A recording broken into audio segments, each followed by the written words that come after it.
सुनो, जो भगवत भक्त होते हैं, जो संस्कारवान होते हैं, अपने परिवार के प्रति समर्पित होते हैं, अपने पितरों के प्रति समर्पित होते हैं, अपने आराध्य के प्रति समर्पित होते हैं, उनकी चिंता भगवान करते हैं। कौन करते हैं? जोर से बोलो, कौन करते हैं चिंता? एक बार अयोध्या में एक कथा सुन लो, बात समझ में आ जाएगी, फिर हम आगे की बात कह के विराम करें। अयोध्या में एक बार हनुमान जी बैठे थे, नारद जी गए, नारायण नारायण नारायण नारायण। हनुमान जी से कहा, आप भी सीताराम सीताराम करते हो, हम भी जप करते हैं, एक बात बताओ, आप दोनों में सबसे बढ़िया भजनानंदी कौन है? हनुमान जी बोले, हम गिनती के चक्कर में नहीं पड़ते। बोले क्यों? बोले हम तो बिनती के चक्कर में पड़ते हैं, हम गिनती में नहीं पड़ते हैं।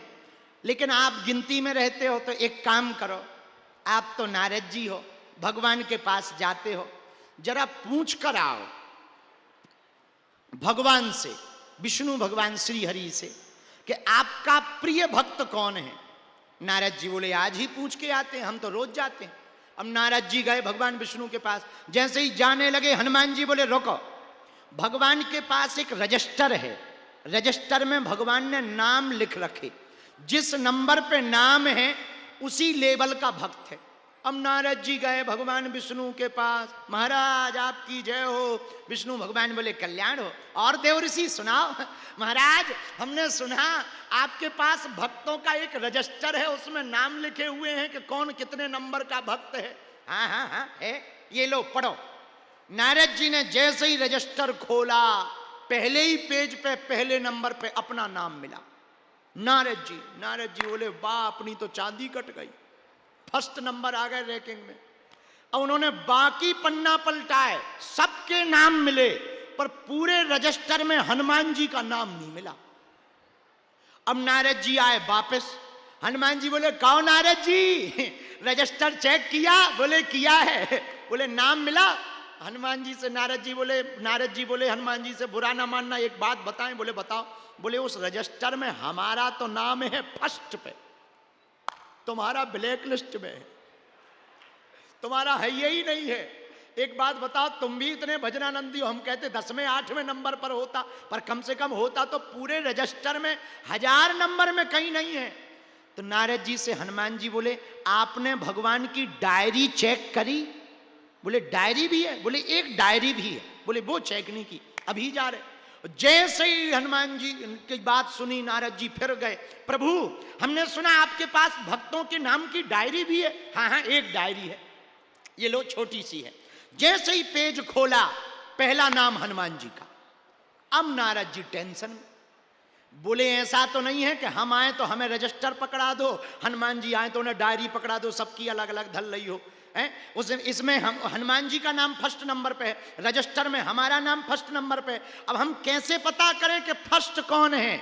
भगवान विष्णु ने बड़ा गजब का जवाब दिया, आप लोगों के काम का है। पता है भगवान ने क्या कहा? नारद जी, जो हमारा भजन करते हैं उनका नाम हम रजिस्टर में लिखते हैं, लेकिन हम जिनका भजन करते हैं उनका नाम हम डायरी में लिख करके रखते हैं। अब नारद जी को समझ में आ गया।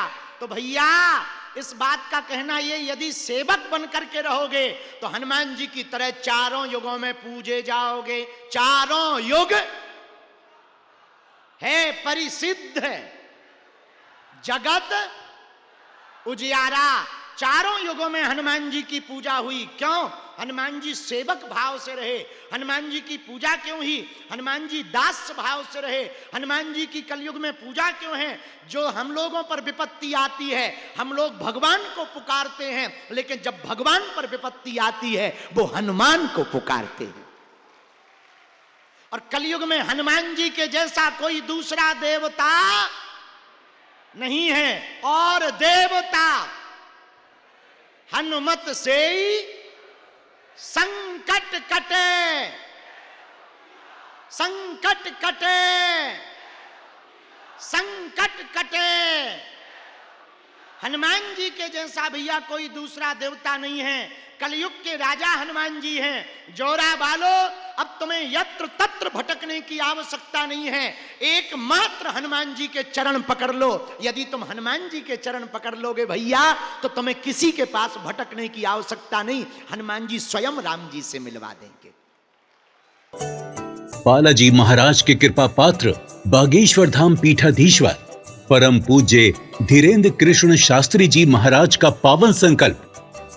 मध्य प्रदेश में छतरपुर के ग्राम गढ़ा में बनेगा विश्व स्तरीय कैंसर अस्पताल एवं रिसर्च सेंटर, जिसकी आधारशिला देश के यशस्वी प्रधानमंत्री नरेंद्र मोदी जी के कर कमलों से रखी जा चुकी है।